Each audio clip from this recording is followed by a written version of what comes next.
অ্যাকেরলফ একজন মার্কিন অর্থনীতিবিদ 1970 সালে একটা বই লিখেছিলেন, দ্য মার্কেট ফর লেমনস। এখন ধরুন, লেমন কথাটার একটা অর্থ আমরা সকলে জানি। মার্কিনীরা তারা লেমন কথাটার আর একটা অর্থ ব্যবহার করে, সেটা হচ্ছে যে কোনো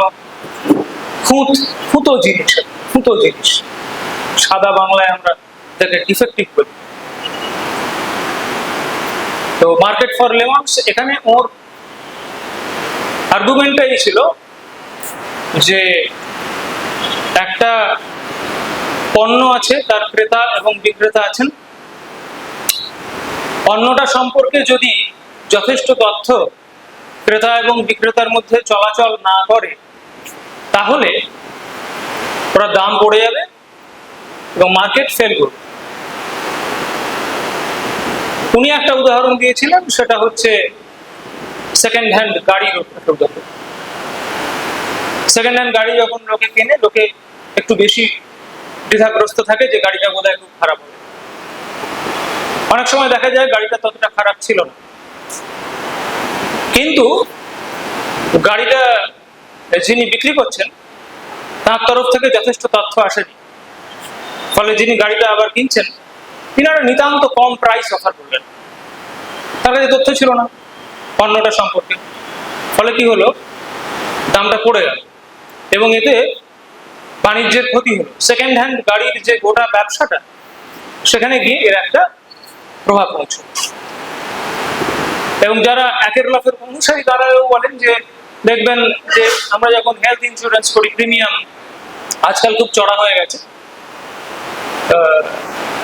তো এককালে কি হয়েছিল, লোকে অসুস্থ বৃদ্ধ লোকেরা নিজেদের অসুখ গোপন করতেন যাতে প্রিমিয়াম কম দিতে হয়। কোম্পানি তো জানে না, সে যখন বুঝতে পারছে যে লোকটার কোনো অসুখ নেই, আসলে অসুখ আছে, বা লোকটা কিছু গোপন করছে, কোম্পানি তো জানে না, সে একটা এমন প্রিমিয়াম দিল যেটা হওয়ার কথা না, প্রিমিয়াম আরো চড়া হওয়ার কথা। এখানে একটা ক্ষতি হলো। ক্ষতিটা এই হলো যে ক্ষতিটা তো শুধু একা ক্রেতার হবে না, যিনি বিক্রেতা তারও ক্ষতি হতে পারে, তার সেটাও বাজারের ক্ষতি।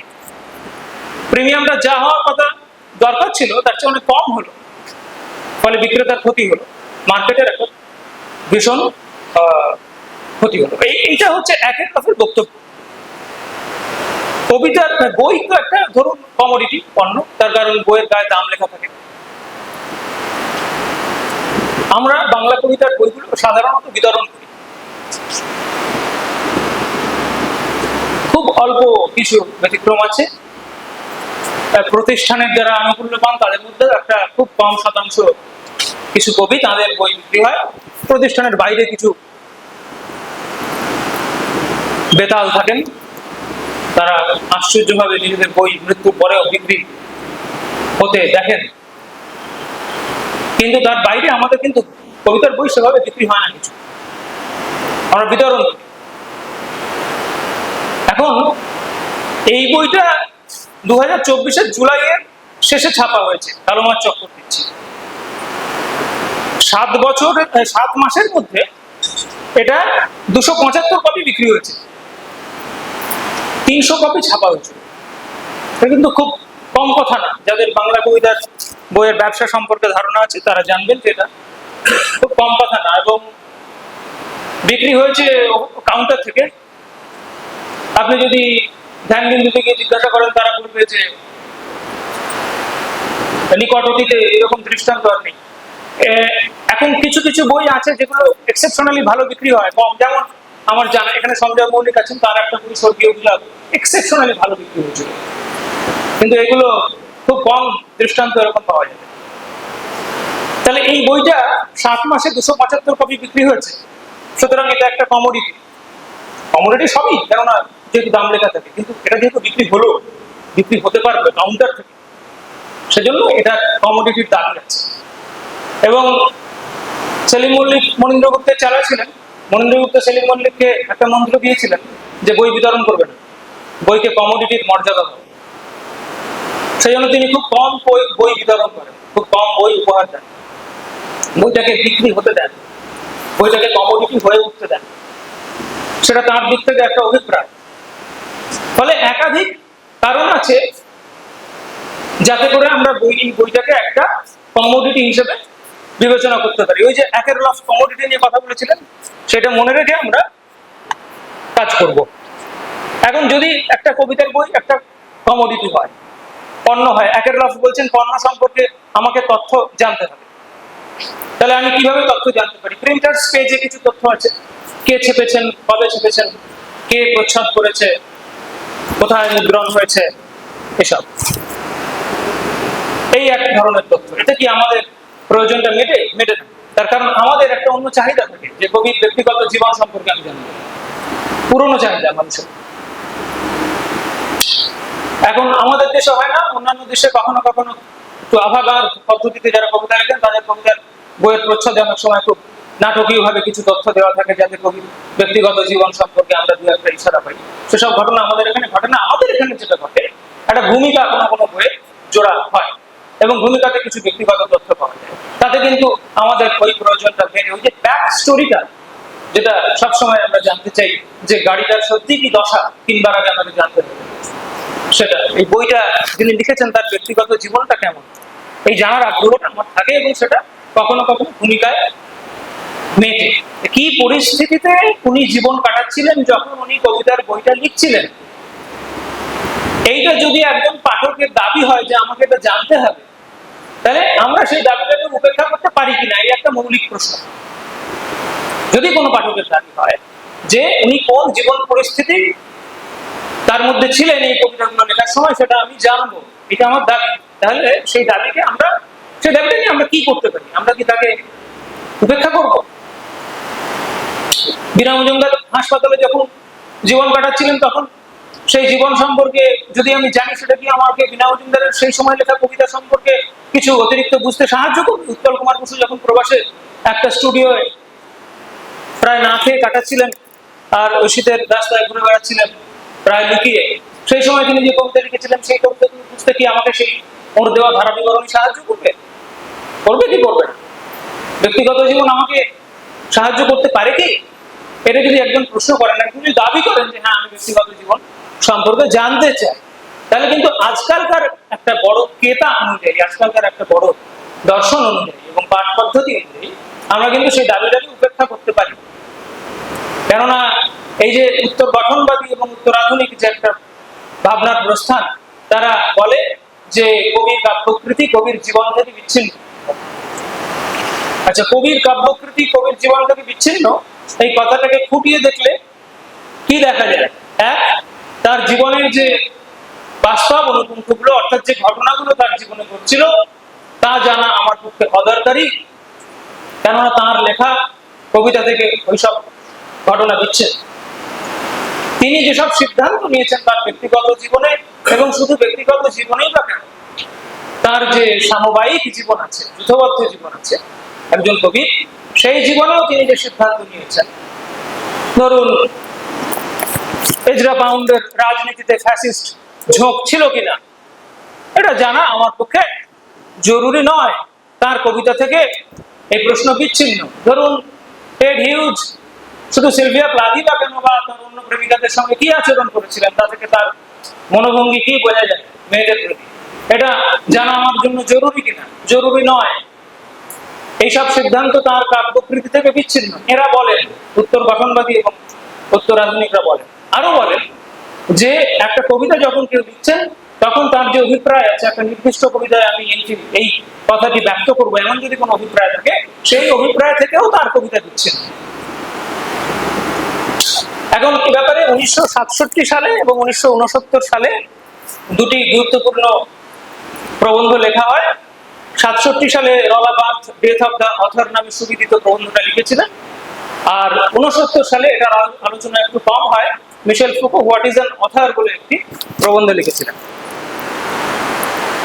তো আমরা যদি মিশেল ফুকোর, যদিও একটা উপন্যাস নিয়ে আলোচনা, কিন্তু কবিতার ক্ষেত্রে প্রয়োগ করা যায়, আমরা যদি দেখি যে ওদের এ ব্যাপারে মতটা কি, উত্তরাধুনিক এবং উত্তর গঠনবাদীরা তারা মনে করেন যে বাস্তবতা হচ্ছে উলম্ব নয়, অনুভূমিক। অর্থাৎ আমরা যে মনে করি একটা গাছের মূল আছে এবং মাটির তলায় সেই গাছের মূলের মধ্যেই সেই গাছের সত্য আছে, যে সত্য আবার বাইরে কাণ্ড এবং ফুল ফলের মধ্যে প্রকাশিত হচ্ছে, এই যে আমাদের একটা ধারণা যে বাস্তবতা উলম্ব এবং এর একটা গভীরতা আছে, এটা ওরা বিশ্বাস করেন না। তার কারণ ওদের কাছে বাস্তবতাটা হচ্ছে চ্যাপ্টা, যার কোনো গভীরতা নেই। ফলে ওই যে একটা বিরাট আধুনিকতাবাদী প্রকল্প দাঁড় করিয়েছিলেন সিগমুন্ড ফ্রয়েড, যে অবচেতন থেকে সব রহস্যের জন্ম, ওই কথাটার কোনো মানে এদের কাছে নেই। কবির মনোজগৎটা এমন কোন রহস্যময় অন্তর্দেশ নয় যেখান থেকে অর্থ উৎপন্ন হচ্ছে, নয়। বরঞ্চ এদের মতে কবি ডিসকোর্সের একটা ফাংশন। এরা বলছেন যে একটা লেখা রচিত হওয়ার পূর্ব মুহূর্তে লেখক ঈশ্বরের মতো কিংবা নৃপতির মতো দাঁড়িয়ে নেই, তিনি ওই লেখাটার মধ্যে অন্তর্ভুক্ত কোনো কিছু কবির দিক থেকে অরিজিনেট করছে না, কবি কোনো উৎপত্তি নন। এবং এই উৎপত্তির প্রশ্নটা, অরিজিনেশন এই শব্দটা রলা বার্থ তার ওই প্রবন্ধে লিখেছেন যে as the voice loses its origin writing begins। Voice মানে অথরিয়াল ভয়েস, যখন লেখকের কণ্ঠস্বর থেকে ওই উৎপত্তির প্রশ্নটা চলে যায়, অর্থাৎ আমরা যখন স্বীকার করতে শিখি যে লেখকের দিক থেকে কিছু উৎপত্তি হচ্ছে না, একটা বিরাট ব্যবস্থা রয়েছে ভাষা, তার মধ্যে লেখক অন্তর্ভুক্ত, তখনই আমরা একটা লেখাকে চিনতে শিখি। এই হচ্ছে এদের এই একটা বিরাট প্রভাবশালী অবস্থান আজকালকার। এর বিপক্ষে দাঁড়িয়ে আমরা ধরুন যদি বলি যে কালো মাঠ চক্কর দিচ্ছে এই বইটা পড়তে গিয়ে আমি কবির ব্যক্তিগত জীবন সম্পর্কেই কিছু জানতে চাই, কবিতাগুলো লেখার সময় তিনি যে জীবন কাটাচ্ছিলেন, যেমন এমন তো হতেই পারে যে আমি মিশেল ফুকোও পড়িনি, আমি রলা বার্থ পড়িনি, সুতরাং আমার কোনো দায় নেই, আমি পরিষ্কার ব্যক্তিগত জীবনই জানতে চাই। কিংবা এমনও হতে পারে একজন অভিনেতার জীবনে আমরা যেভাবে উঁকি দিই, একজন চলচ্চিত্র অভিনেতার, একজন মুভি স্টারের জীবনে আমরা যেভাবে উঁকি দিই, সেভাবে আমি একজন কবির জীবনে উঁকি দিতে চাইবো। ভালো মন্দ কি ছেড়ে দিন, ভালো মন্দ কি কেউ জানে না, ভালো মন্দ বলে টলে কোনো লাভ নেই, এটা একটা ফ্যাক্ট। মানুষের আদিম প্রবর্তনা হচ্ছে উঁকি দেওয়া। সুতরাং আমি যেরকম মুভি স্টারের জীবনে উঁকি দিই, সেরকম আমি একজন কবির জীবনে উঁকি দেবো। এটা যদি কারোর একটা কথা হয়, কারোর একটা দাবি হয়, তিনি যদি বলেন এইভাবে জর্জ অ্যাকেরলফ যেটাকে বলছেন ইনফরমেশন ডিসপ্যারিটি, যথেষ্ট তথ্যের আদান প্রদান হচ্ছে না একটা কমোডিটি সম্পর্কে ক্রেতা ও বিক্রেতার মধ্যে, সেইটাও সমাধান হয়ে যাবে। কেননা ব্যক্তিগত জীবন সম্পর্কে, কবির ব্যক্তিগত জীবন সম্পর্কে যথেষ্ট তথ্য পেলে আর ইনফরমেশন ডিসপ্যারিটি বলে কিছু থাকে না, ফলে সেদিক দিয়েও সমস্যাটা সমাধান হবে। এটা যদি একজন কেউ বলেন, এটা যদি কারো অভিপ্রায় হয় একজন পাঠকের, তাহলে তিনি এই বইতে কি কি পাবেন, এটা হচ্ছে আমার জিজ্ঞাসা। যদি জানতে চান যে আমি ব্যক্তিগত জীবনের খবর পাবো, কি কি পাবেন, তিনি ওই পেছনে, বইটার পেছনে এই যে লেখাটা, এটা কিছু পাবেন। তার কারণ এখানে বলা আছে যে মাস কতক অথর্ব প্রাণীর মতো বসে থাকার পর, কবি মাস কতক অথর্ব প্রাণীর মতো বসেছে। এই খবরটা তো আপনি কবিতা খুঁজে পাচ্ছেন। কবিতা হচ্ছে আলো আঁধারির শিল্প, সত্য মিথ্যের শিল্প, নিজের মনের মাধুরী মিশিয়ে কবি নানা কথা বলেন, সুতরাং সেটাকে আমরা একভাবে গ্রহণ করি। কিন্তু যখন কেউ এই পেছনের এই কথাটা লিখছেন, তার একটা অন্য দাবি আছে, আমরা জানি যে এটা বস্তুনিষ্ঠ। এবং এখানে যখন বলা হচ্ছে যে মাস কতক অথর্ব প্রাণীর মতো সেলিম মল্লিক কাটিয়েছিলেন, সেটা আমাদের কাছে একটা সংবাদ তার ব্যক্তিগত জীবন সম্পর্কে, একটা ডেফিনিট ক্লু, যেটা কিন্তু আপনি কবিতায় পাবেন না। এবং বলা আছে উন্মাদ দশায় জড়ানো মৃত্যু তাকে স্পর্শ করেছিল, একটা উন্মাদ দশা এবং একটা মৃত্যুর অন্ধকার তাকে স্পর্শ করেছিল। পরিষ্কার বলা আছে ক্যাটেগরিক্যালি, যেটা আমি কবিতাগুলো থেকে এভাবে পাবো না। সুতরাং এইটা আমাকে তাকে সাহায্য করবে। আর কি সাহায্য করবে? রচনার তারিখ। প্রত্যেকটা রচনা, প্রত্যেকটা কবিতার নিচে তারিখ লেখা আছে, এটা কিন্তু ক্লু। ব্যক্তিগত জীবন, তথাকথিত ব্যক্তিগত জীবন সম্পর্কে ক্লু। পরে যখন ইন্টারভিউ নেওয়া হবে তখন কিন্তু কবির জীবন এর সঙ্গে কবিতাকে মিলিয়ে দেখার জন্য উপযুক্ত হতে গিয়ে সেই সাক্ষাৎকার গ্রহীতাকে এই তারিখের কাছে ফেরত আসতে হবে। সেলিম মল্লিক একটা আত্মকথা লিখেছেন, সেটা পুরস্কৃত বই, যেহেতু লিখেছেন একবার, আশা করা যায় যে পরেও আবার লিখবেন। ওই আত্মকথা যখন লিখবেন, আমরা যখন সেটা পড়বো, তখন এই কবিতার তলায় যে তারিখটা আছে, সেই তারিখটা দেখলে আমাদের মনে হবে যে দেখি তো এই আত্মকথায় সেই দিনগুলোর যে বিবরণ আছে, সেই বিবরণটা পড়ে এই দিনগুলো ওর কেমন কেটেছিল, এটা কিন্তু আমরা করব। এগুলো প্রসপেক্টিভ ক্লু। সুতরাং তারিখ লেখা আর তারিখ না লেখার মধ্যে তফাৎ আছে। আমি যখন তারিখটা লিখছি, আমি যখন সময়কে দেখে দিচ্ছি, তখন কবির যে একটা প্রত্যক্ষ যাপিত জীবনের একটা মূর্তি আমার মনের মধ্যে খেলা করে। এবং এই দিন উনি এটা লিখেছিলেন, এই দিন উনি এটা ভেবেছিলেন, এটা জানার পর একটা প্রশ্ন অবধারিত ভাবে তার পিছু পিছু আছে, এই দিন ওর জীবনে কি কি ঘটেছিল। এটা কিন্তু তারিখ না লেখা কবিতায় ঘটে না। এবং তারিখ যেহেতু সময়, আমি এই বইটির সময় সম্পর্কে দু একটা কথা বলবো। এটা 2023-এর ডিসেম্বর থেকে 2024-এর এপ্রিল এই পর্যন্ত আছে কবিতাগুলো। এবং কবিতাগুলো কতগুলো মেন্টাল ইভেন্টকে বর্ণনা করে, কিন্তু সেগুলো এমন না যাতে করে আপনি কালানুক্রমিক ভাবে তাদের একটা খাঁচার মধ্যে রাখতে পারেন। খাঁচার মধ্যে রাখা যায় না।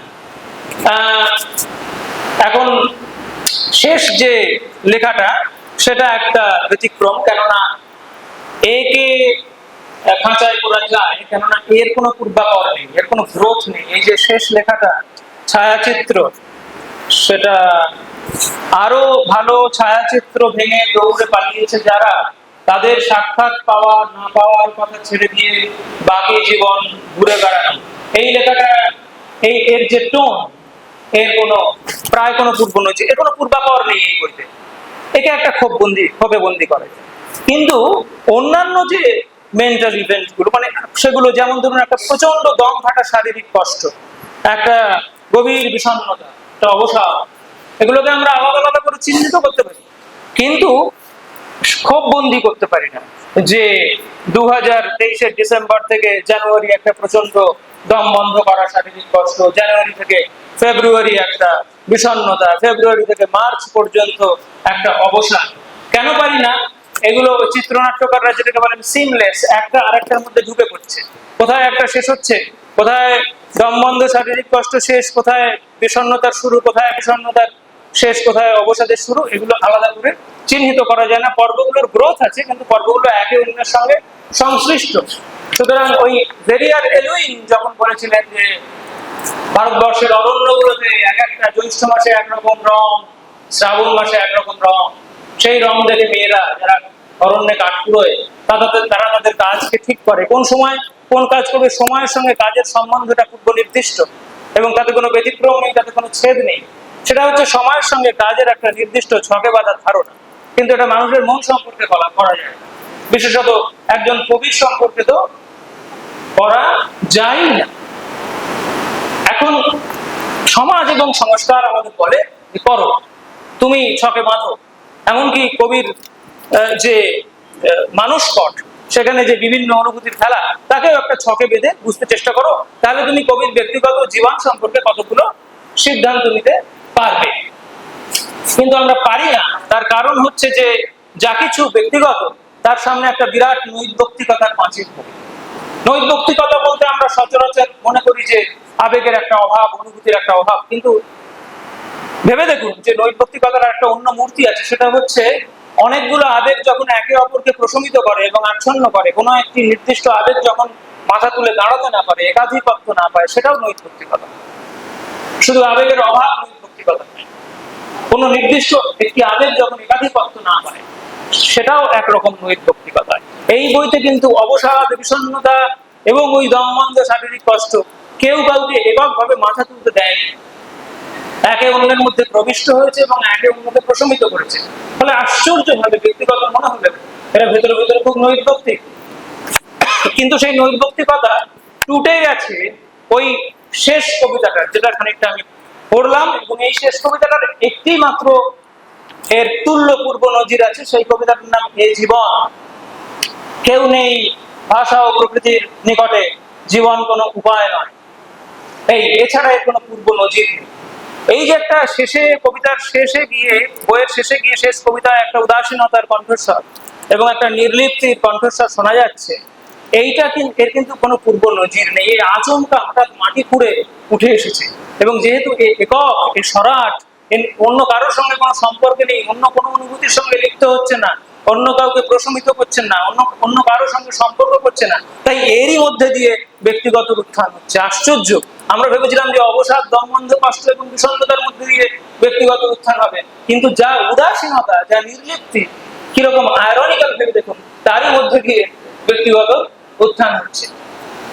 তাহলে দুটো জিনিস আমি এখনো অব্দি বলেছি, এক হচ্ছে ওই পেছনের মলাটের লেখাটা, আর দ্বিতীয় হচ্ছে তারিখগুলো। তৃতীয় যে জিনিসটার মধ্যে দিয়ে ব্যক্তিগত উন্মেষ হচ্ছে, ভুলে যাবেন না, আমি সেই পাঠকের কথা বলছি যে পাঠকের দাবিটা হচ্ছে যে আমি বিষয়ের ফুপও বুঝি না, ভাবার্থ বুঝি না, আমি কবির ব্যক্তিগত জীবন সম্পর্কে জানতে চাই, যেটাকে একেরলফ বলেছেন ব্যাক স্টোরি, একটা কমোডিটি, আমি সেটা জানতে চাই।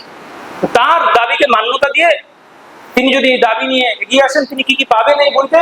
তিনি ওই পেছনের পৃষ্ঠা থেকে কিছু সংবাদ পেলেন, তিনি এই তারিখগুলো থেকে ব্যক্তিগত একটা উত্থান পাবেন, আর পাবেন এই পাণ্ডুলিপির পৃষ্ঠা থেকে। পাণ্ডুলিপির পৃষ্ঠা থেকে দুভাবে ব্যক্তিগত উত্থান সম্ভব। এখানে দেখবেন কয়েকটা কবিতার পাণ্ডুলিপির পৃষ্ঠা আছে, দেওয়া আছে, অবিকল ছাপা আছে। পাণ্ডুলিপি আমি যখন দেখছি, আমি তো সেলিম মল্লিকের আমি তো আঙুল দেখতে পাচ্ছি না, কোথায় কালি স্মাজ করে গেছে, কোথায় মনটা তীর তীর করে বয়ে চলেছে, কোথায় মনটা আড়ষ্ট, আমি তো আঙুলগুলো দেখতে পাচ্ছি না। ফলে আর শরীরের চেয়ে ব্যক্তিগত আর কি বা আছে আমাদের কাছে? ফলে ওই পাণ্ডুলিপির পৃষ্ঠাগুলো থাকা মানে সেখানে একটা লোকের পুরো তার যে শরীর মনের অস্তিত্বটা এসে আমাদের উপর হামলে পড়ে, এটা একটা সহজ ব্যক্তিগতকে চেনার ভঙ্গি। দ্বিতীয় সংশোধনের মধ্যে দিয়ে এই যে সংশোধন এখানে রয়েছে এই বইতে, পাণ্ডুলিপির পৃষ্ঠা থেকে যা জানা যাচ্ছে, পাণ্ডুলিপির পৃষ্ঠার সাথে সঙ্গে আমি যখন মিলিয়ে পড়ছি, মানে তার মানে কি বলবো, যেটা যন্ত্রে মুদ্রিত একই কবিতার আর একটা রূপ, এই দুটো আমি যখন মিলিয়ে দিচ্ছি, একটা আগের ভার্সনটা যেটা উনি আগে লিখেছেন, পরে সংশোধন করে পরে একটা লিখেছেন, এই দুটো যখন আমি মিলিয়ে দেখছি, তখন আমি দেখছি উনি সংশোধন করার সময় ব্যক্তিগত হাত ছেড়ে দেওয়ার চেষ্টা করছেন। এইটা একটা পুরনো, আমাদের সকলের, আমরা যারা লিখি, আমাদের একটা পুরনো ক্রাইসিস। আল পাচিনো, হলিউডের একজন ঈশ্বর, তিনি বলেছিলেন যে the whole thing, I have always the fear that the whole thing will go over into caricature. মানে আমি যখন অভিনয় করছি সবসময় ভয় থাকে যে ক্যারিকেচার হয়ে যাচ্ছে কিনা। আমরা যখন লিখি আমাদের সবসময় এই ভয় থাকে, কারণ দেখুন আমরা আধুনিকতায় দীক্ষিত লোক, পোস্টমডার্ন আমাদের জীবনেও আসেনি, আমাদের আসবে কিনা সন্দেহ। সুতরাং আমাদের এই ভয় থাকে যে বাড়াবাড়ি হচ্ছে, সেন্টিমেন্টাল হয়ে যাচ্ছে, যেটা আল পাচিনোর ভয়, ক্যারিকেচার হচ্ছে। এখন আপনি যদি একটা ভিত্তিক ঘটক নিয়ে আসেন, সেন্টিমেন্টালকে নিয়ে কি বানিয়ে দেবে সেইটা তার কথা আলাদা, সেসব ছেড়ে দিই। কিন্তু আমরা যারা ধরাবাঁধা মাপের মধ্যে আছি, আমাদের সবসময় ভয় যে এটা সেন্টিমেন্টাল হয়ে যাচ্ছে কিনা। এই যে 36 নম্বর পাতায় একটা কবিতা, স্মৃতিহীন লোকের সঙ্গে, এখানে প্রথমে উনি লিখেছিলেন, পাণ্ডুলিপির পৃষ্ঠা দেখা যাচ্ছে, কিন্তু আমার কি কেউ নেই, এত বড় ভারী বস্তুকে বেশি দূর বয়ে চলা শক্ত। কিন্তু আমার কি কেউ নেই, এত বড় ভারী বস্তুকে বেশি দূর বয়ে চলা শক্ত। এটাকে কেটে পরে পড়েছেন, কিন্তু একলা বিরাট জনপদ পার হয়ে বেশি দূর বয়ে চলা শক্ত। আমি অনুমান করি যে মনে হয়েছিল ওই আমার কি কেউ এইটা বাদ সেন্টিমেন্টাল হয়ে যাচ্ছে, কিন্তু বাদ দিয়ে বলতে হবে না, পাণ্ডুলিপির পৃষ্ঠাতে আপনি রেখে দিয়েছেন। ফলে ওটা আমার চোখের সামনে আছে, যা আন্ডার ইরেজার, যা উনি বাদ দিতে চেয়েছেন, তা নিতান্ত টেকনিক্যাল কারণে আমার চোখের সামনে আছে পাণ্ডুলিপির পৃষ্ঠা। ফলে সেই ব্যক্তিগত থাকছে, পাণ্ডুলিপির পৃষ্ঠা প্রাধান্য দেয়, সেই ব্যক্তিগত থাকছে। একটা কবিতা আছে 56 পৃষ্ঠায়, সেখানে পাণ্ডুলিপিতে একটা শব্দ আছে ছায়াছন্ন, আর পরে উনি ওটাকে বদলে করেছেন ছন্ন ছায়া। ছায়াছন্ন শব্দটা বললেই আর একটা প্রায় সমুচ্চারিত শব্দের কথা মনে পড়ে, ছায়াচ্ছন্ন। এটা মনে পড়ে কেন? ছায়াছন্ন কথাটা আমরা খুব কম ব্যবহার করি, ছায়াচ্ছন্ন কথাটা অনেক বেশি ব্যবহার করি। আর আমরা যে শব্দগুলো বেশি ব্যবহার করি, সেগুলো আমাদের মগজে অপেক্ষাকৃত কম ব্যবহার করা শব্দগুলোকে হটিয়ে দেয়। উনি কিন্তু ছায়াচ্ছন্ন কথাটা লিখে ঠিকই করেছেন, কারণ ছায়াচ্ছন্ন শব্দটার মধ্যেই এমন একটা নস্টালজিয়া আছে, এমন একটা লিরিসিজম আছে, যেটা এই কবিতার পক্ষে অনুপযুক্ত। তার কারণ এই কবিতাটা, এই 56 পৃষ্ঠায় যে কবিতাটা, এই কবিতাটার বিষয় হচ্ছে লিঙ্গ বদল, একটা অত্যন্ত জটিল বিষয়। এবং এই কবিতাটা দেখা যায় বিভক্ত পোড়ো জমি, খন্ড খন্ড পোড়ো জমি, সেখানে স্মৃতি দেবদারুর ছায়া পড়ছে। সহজ কবিতা নয়, এর জন্য ছায়াচ্ছন্ন শব্দটা জরুরি ছিল না, উনি বসানো, উনি বসিয়েছেন, উনি কি বসিয়েছেন? ছায়াচ্ছন্ন।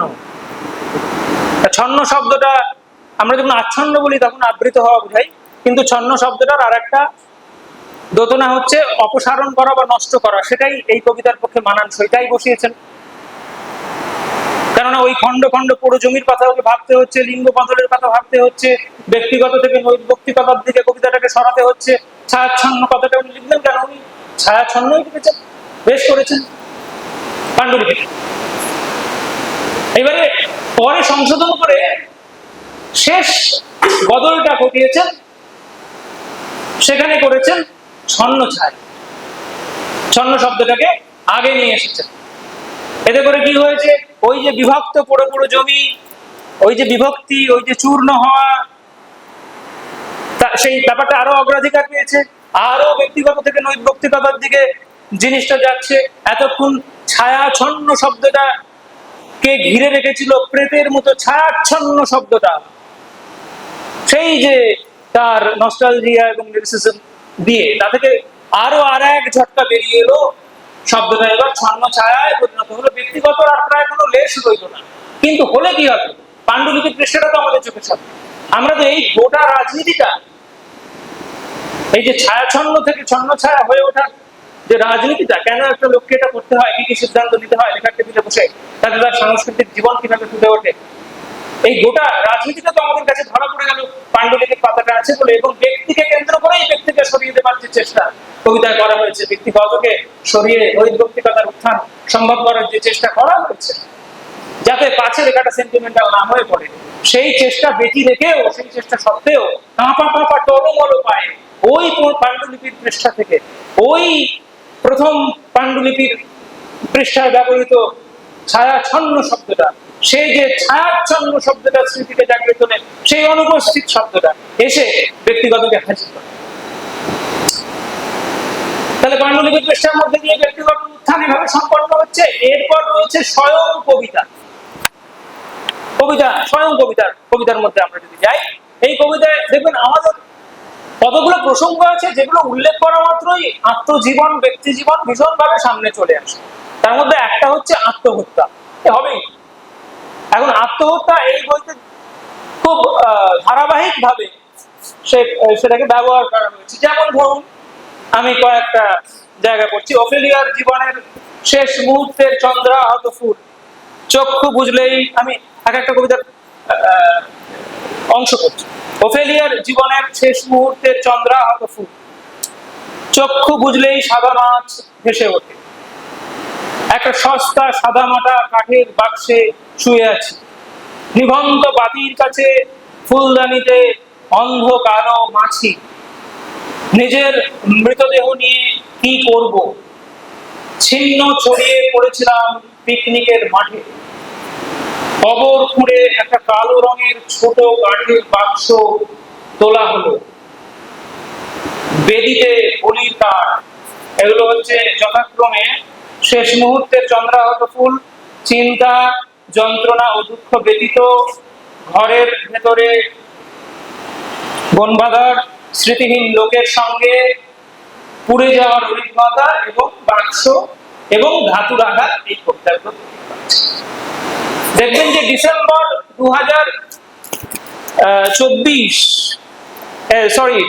2023 প্রচন্ড আত্মহত্যা তাড়িত লেখা। জানুয়ারি 2024 সেখান থেকে আত্মহত্যার ঝাঁজটা কমে আসছে, কিন্তু প্রসঙ্গটা পুরোপুরি চলে যাচ্ছে। আমি এই কবিতায় রঙের ব্যবহারটা খেয়াল করছিলাম, কেননা এই কবিতার বইটা অনেকটা রং নিয়ে, দেখলাম যে মৃত্যু এবং আত্মহত্যার রঙই বেশি। প্রশ্ন হচ্ছে যে মৃত্যু এবং আত্মহত্যার রংটা কি? কালো এবং সাদা। আপনি যদি একটা সাদা কাপড়ে মোড়া মৃতদেহের কল্পনা করেন তো সাদা, আর মৃত্যুকে একটা অবস্থা হিসেবে যদি মনে করেন, একটা মনোজাগতিক অবস্থা হিসেবে কালো। এই ধাতুর পাত্রে এই কবিতাটায় উনি লিখেছেন, সবার আগে রঙের বিবিধ অভিজ্ঞতা মুছে যাচ্ছে, সাদা এবং কালো অবস্থায় পড়ে থাকতে দেখি পুরনো নকশা করা তৈজস পত্র। ফরাসি চিত্রকর ওডিলান রেডন, তার তিনি প্রচুর মৃত্যু উন্মুখ মানুষের ছবি আঁকতেন এবং আত্মহত্যা প্রবণ মানুষের ছবি আঁকতেন। একবার বাড়িতে গিয়ে ইন্টারনেটে আজকাল দেখা কি এমন কঠিন কাজ, দেখবেন যে কালোর কত রকম ব্যবহার, কালোর কত রকম ব্যবহার সম্ভব। আমি গুনছিলাম এইখানে গোলাপি, রূপলি, বাদামি, খয়েরি একবার করে, হলুদ দুবার, সবুজ 5 বার, এটা ক্লার্কের মতো গুনছিলাম, আমি ক্লার্কের কাজটা পছন্দ করি। নীল 5 বার, লাল একটু বেশি 13 বার, সাদা 17 বার, কালো 31 বার। এর মধ্যে সাদা 4 বার মৃত্যু বোঝাতে ব্যবহার করা হয়েছে, লাল অন্তত 1 বার মৃত্যু বোঝাতে ব্যবহার করা হয়েছে। সেটা যদি যোগ করি তাহলে মৃত্যু রঙের ব্যাপারটা দাঁড়াচ্ছে 36 বার। 36 বার মৃত্যুর রং, আত্মহত্যার রং ব্যবহার করা হচ্ছে। আপনারা যদি সেলিম মল্লিকের আগের বইগুলো দেখেন, আমি ওই মানুষ আমার কেউ না সে বইটার কথাটা অতটা বলছি না, কিন্তু প্রতিপদ, কৌমুদি বা এই সময় পুরনো লেখাগুলো দেখবেন যে উনি অনেক তথাকথিত সুন্দর কবিতা লিখতেন। এই একটা বই প্রথম এলো যেখানে কোনো তথাকথিত সুন্দর কবিতা নেই। কমপ্লিট আননোন বলে একটা সিনেমা বেরিয়েছে, ওই যে কমপ্লিট আননোন লাইক আ রোলিং স্টোন, সেখান থেকে সিনেমাটা আপনারা দেখতে পাবেন জিও হটস্টারে। অ্যামাজন প্রাইমেও নেই, নেটফ্লিক্সেও নেই, জিও হটস্টার জোগাড় করবেন, সেখান থেকে। এটা হচ্ছে যখন বব ডিলান মার্কিন লোকসঙ্গীতের জগতে প্রবেশ করলেন, তখন থেকে যখন ওর গানে রক অ্যান্ড রোল ঢুকলো এবং পিট সিগারদের যে মাধ্যমে প্রচারিত যে লোকসঙ্গীত, সেই লোকসঙ্গীত থেকে তার গান আলাদা হয়ে যাচ্ছিল, ওই টালমাটাল সময়টা, ওই বিবর্তনটা ডিলানের সিনেমাটা, সেই সিনেমায় জোন বাইজকে ডিলান বলছেন যে your songs are like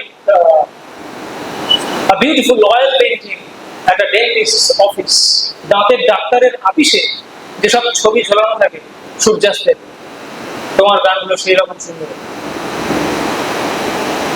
perfect জিনিস আছে, পারফেক্ট জিনিসে তো শিল্প কোনোদিন থাকে না, শিল্পের একটা বিকার দরকার হয়।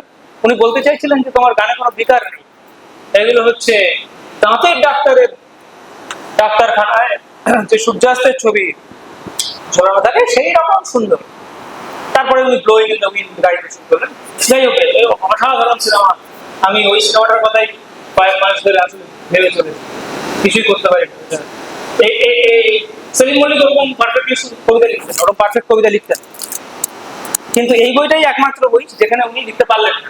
তার একটা প্রধান কারণ এই আত্মহত্যার বিপুল একটা উপস্থিতি। সেটা শুধু আত্মহত্যার সরাসরি উল্লেখে নয়, রঙের ব্যবহারের মধ্যে দিয়ে।